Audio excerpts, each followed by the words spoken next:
अगर आप इंडिया में रहते हैं तो आपका दिन में कभी ना कभी टाटा ग्रुप ऑफ कंपनीज की किसी न किसी प्रोडक्ट से पाला जरूर पड़ता होगा।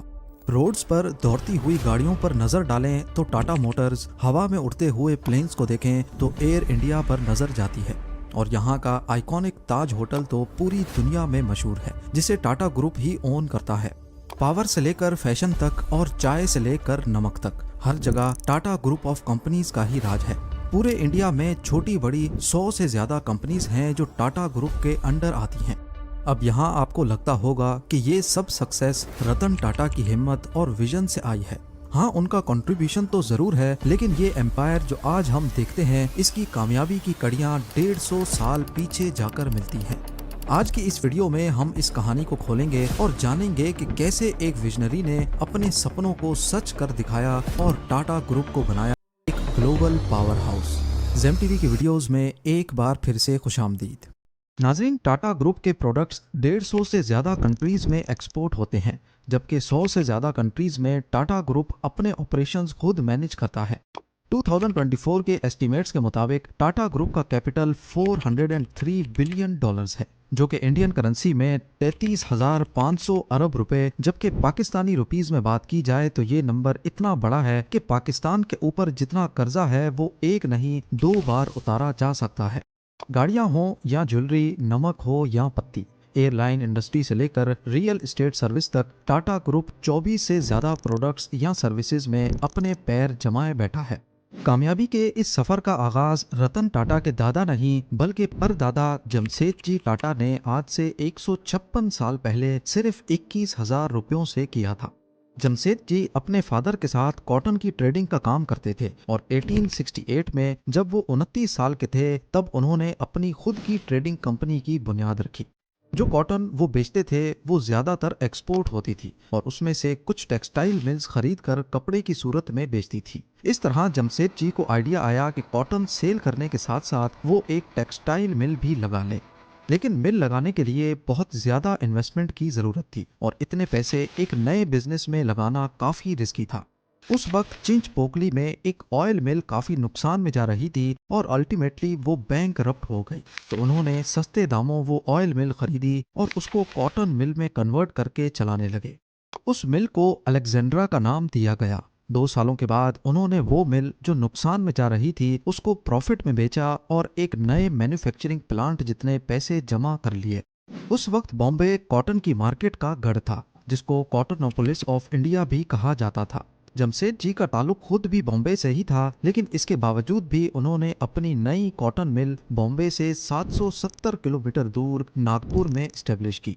इस नई मिल को एम्प्रेस मिल का नाम दिया गया, जिस पर बॉम्बे के लोगों ने उनको कॉटन की मार्केट से इतना दूर मिल बनाने पर बहुत ताने भी दिए। किसी को भी ये समझ नहीं आ रहा था कि जब बॉम्बे कॉटन की मार्केट का हब है तो जमशेद जी ने नागपुर में मिल क्यों स्टेब्लिश की। पर वक्त ने साबित किया कि जमशेद जी का ये फैसला बहुत अच्छा था। पहला ये कि रॉ मटेरियल यानी कि कॉटन की फसलें ज्यादातर नागपुर के करीब होती थी, जिसकी वजह से रॉ मटेरियल की सप्लाई का इनको कोई मसला नहीं होता था। दूसरा रीजन था वाटर सप्लाई। कॉटन को कपड़ा बनाने के प्रोसेस के दौरान बहुत सारा पानी चाहिए होता है और नागपुर के पास कई रिवर्स और लेक्स हैं, जिनकी वजह से पानी की सप्लाई का भी मसला नहीं था। तीसरा रीजन था मजदूरों की अवेलेबिलिटी। क्योंकि बॉम्बे जैसे शहरों में मजदूरों की डिमांड ज्यादा थी, इसी वजह से वहां अक्सर मजदूरों की शॉर्टेज रहती थी और शहर में कॉस्ट ऑफ लिविंग ज्यादा होने की वजह से वहां पर उनका रेट भी ज्यादा होता। पर नागपुर में बेरोजगारी ज्यादा होने की वजह से यहाँ रेट बहुत कम थे और अवेलेबिलिटी ज्यादा। अब क्योंकि इस एरिया में पहले कोई कॉटन मिल नहीं थी, इसी वजह से वहाँ के मजदूर ज्यादा ट्रेंड नहीं थे, उन पर बहुत मेहनत करने की जरूरत थी। जमशेद जी ने देखा कि वर्कर्स काम पर ज्यादा ध्यान नहीं देते, बात बात पर छुट्टी कर लेते हैं और ज्यादातर दिनों में ऐसा भी होता था कि 20% से ज्यादा वर्कर्स छुट्टी पर होते थे। ये बात जमशेद जी टाटा को बहुत परेशान किए रखती थी। लेकिन उन्होंने इस मसले के सॉल्यूशन के लिए आज से 150 साल पहले एक ऐसा तरीका अपनाया जो आज के मॉडर्न एरा में भी तसव्वुर करना मुश्किल दिखाई देता है। उन्होंने वर्कर्स को डांटने, उनकी सैलरीज काटने के बजाय उन्हें मजीद फैसिलिटीज देने का फैसला किया। उन्होंने एक ऐसी स्कीम इंट्रोड्यूस की कि उनकी फैक्ट्रीज के तमाम वर्कर्स को रिटायरमेंट के बाद पेंशन भी मिलेगी। उनकी मेडिकल इंश्योरेंस भी की गई और उनकी एंटरटेनमेंट के लिए स्पोर्ट्स डे और फैमिली डेज भी रखे गए। ज्यादा बेहतर परफॉर्म करने वाले वर्कर्स को सबके सामने इनाम भी दिया जाता था। यानी ये सब कुछ आज के दौर में तो समझ आता है, लेकिन उस दौर में ऐसा करना किसी ख्वाब से कम नहीं था। और मजे की बात यह कि उनकी ये स्कीम काम भी कर गई। वर्कर्स खुद को वैल्यूड फील करने लगे, वो कंपनी को अपनी कंपनी समझकर काम करने लगे। जमशेद जी का मानना था कि इंडिया को मजबूत बनाने के लिए हर चीज का इंडिया में ही मैन्युफैक्चर होना बहुत जरूरी है। और अपना यही मिशन लिए वो कोशिश करते गए। उन्होंने मजीद कंपनीज लगाना शुरू कर दी। उस वक्त सिल्क बहुत प्रीमियम कपड़ा समझा जाता था और उसमें सबसे ए क्लास सिल्क फ्रांस से इंपोर्ट होता था। फ्रेंच सिल्क वॉर्म पूरी दुनिया में बेहतरीन सिल्क प्रोड्यूस करने के लिए जाने जाते थे। जमशेद जी फ्रांस गए और वहां से फ्रेंच सिल्क वॉर्म की ब्रीड इंडिया में लेकर आए। लेकिन मसला था कि ये सिल्क वॉर्म सिर्फ यूरोप के क्लाइमेट में ही अच्छी प्रोडक्शन देने की काबिलियत रखते थे। इंडिया में उनका सरवाइव करना काफ़ी मुश्किल था। लिहाजा उन्होंने बेंगलोर में एक सिल्क फार्म इस्टेब्लिश किया, जहां का क्लाइमेट इस खास सिल्क वॉर्म के लिए काफ़ी बेहतर तो था, लेकिन परफेक्ट नहीं था। शुरुआत में उनको काफ़ी मुश्किलात का सामना करना पड़ा, जैसा कि फ्रेंच सिल्क वॉर्म में अक्सर बीमारियां फूट पड़ती थीं। इन मसलों को फिक्स करने के लिए पहली बार कंट्रोल्ड एनवायरनमेंट में सिल्क वॉर्म की फार्मिंग का कॉन्सेप्ट भी जमशेद जी टाटा ही लेकर आए। खुशकिस्मती से ये एक्सपेरिमेंट काम कर गया और इस तरह जमशेद जी ने टाटा सिल्क की सूरत में इंडिया को बेहतरीन सिल्क बनाने के काबिल बना दिया। आज इंडिया दुनिया के सबसे बड़े सिल्क प्रोड्यूसर्स में से एक है, और ये सब उन पहले एक्सपेरिमेंट्स, इनोवेशंस और रिसर्च की वजह से मुमकिन हो पाया है। उस वक्त इंडिया में ब्रिटिश ईस्ट इंडिया कंपनी और फ्रेंच ईस्ट इंडिया कंपनी का राज था। जमशेद जी ने फ्रेंच ईस्ट इंडिया कंपनी को टारगेट किया और 1885 में पौंडीचेरी में एक कंपनी बनाई, जिसका मकसद सिर्फ और सिर्फ इंडियन टेक्सटाइल्स को फ्रेंच कॉलोनी के बीच इंट्रोड्यूस कराना था। लेकिन ये आइडिया कम डिमांड की वजह से कामयाब नहीं हुआ। कॉटन के अलावा वो अपना नेटवर्क और भी बढ़ाना चाहते थे। वो चाहते थे कि इंडिया में जो भी चीज़ें इस्तेमाल होती हैं वो पूरी तरह इंडिया में ही मैन्युफैक्चर हों। उनके टोटल 4 ख्वाब थे: आयरन और स्टील की मैन्युफैक्चरिंग, होटल, एजुकेशन और हाइड्रो इलेक्ट्रिक प्लांट। पर सिर्फ होटल ही वो ऐसा सपना था जिसको वो पूरा होते देख पाए, और ये था द ताज महल होटल, जो 1903 में कंप्लीट हुआ था। जब ताजमहल होटल पहली बार खोला गया तो ये इंडिया का पहला होटल था जिसमें इलेक्ट्रिसिटी कनेक्शन था। इसके अलावा अमेरिकन फैंस, जर्मन एलिवेटर्स और टर्किश बाथ्स भी इसमें इंस्टॉल किए गए। शुरुआत में ताजमहल होटल के रूम्स का रेंट सिर्फ 13 रुपए हुआ करता था, जिसमें अटैच बाथरूम भी शामिल था। ताजमहल होटल खोलने के पीछे क्या वजह थी, इसके बारे में कई कहानियां मशहूर हैं। कहा जाता है कि एक बार जमशेद जी को बॉम्बे के मशहूर वॉटसन्स होटल, जिसको आज एस्प्लेनेड मेंशंस भी कहा जाता है, में जाने की परमिशन नहीं मिली, क्योंकि वो सिर्फ ब्रिटिशर्स के लिए बनाया गया था। इसी वजह से उन्होंने ताजमहल होटल बनाने का फैसला किया। लेकिन इस कहानी को चार्ल्स एलन नामी एक राइटर ने झूठा करार दिया और लिखा कि जमशेद जी इतनी छोटी सी बात को दिल पे नहीं ले सकते थे, बल्कि उनको अपने शहर बॉम्बे से काफ़ी लगाव था और वो अपने होम टाउन को एक गिफ्ट देना चाहते थे। ताजमहल होटल को इस तरह से डिज़ाइन किया गया कि उसके हर रूम से समंदर का नज़ारा इस तरह दिखाई दे कि ऐसे मालूम हो कि होटल समंदर के ऊपर फ्लोट कर रहा है। उस दौर में ब्रिटिशर्स तेजी से पूरे ब्रिटिश इंडिया में रेलवे नेटवर्क बिछा रहे थे, जिसमें लगने वाला हजारों लाखों टन लोहा ब्रिटेन से इंपोर्ट किया जाता था। जमशेद जी का ख्वाब था कि वो इंडिया में ही स्टील मैन्युफैक्चर करें। इसके चलते उन्होंने पूरे भारत में स्टील बनाने के लिए आयरन रिजर्व्स को ढूंढना शुरू कर दिया। 17 साल तक ये तलाश जारी रही और बिल आखिर बंगाल में आयरन रिजर्व्स मिल गए। 1899 में वहां पर स्टील प्लांट का आगाज कर दिया गया, लेकिन बदकिस्मती से स्टील बनते हुए देखना जमशेद जी के नसीब में नहीं था।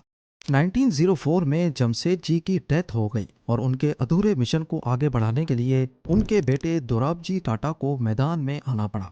इसी मिशन को आगे बढ़ाते हुए 1907 में iron and steel company establish कर दी गई, जिसे आज टाटा स्टील के नाम से जाना जाता है।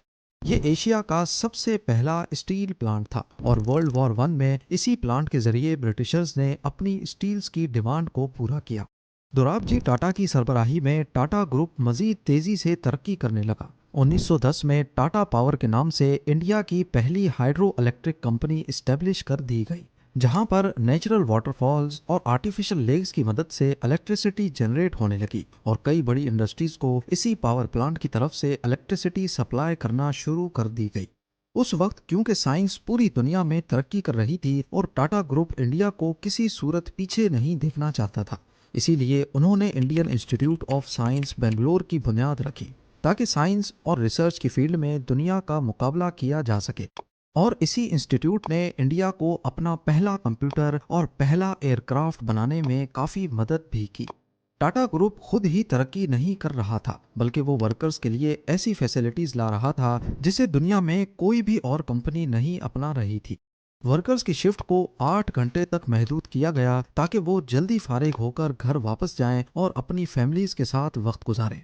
और आज टाटा की ये पॉलिसी, जो आज से 100 साल पहले इंट्रोड्यूस करवाई गई थी, पूरी दुनिया में काम कर रही है। यहाँ दोराबजी टाटा की जिंदगी को भी फुल स्टॉप लग गया। 1932 में उनकी डेथ हो गई, लेकिन इन 28 सालों में उन्होंने टाटा ग्रुप को स्टील, पावर, साइंस और कई दीगर चीज़ों से नवाजा था। दोराबजी के बाद टाटा ग्रुप की जिम्मेदारियां उनके एक फैमिली मेंबर JRD टाटा के हाथों में आ गई।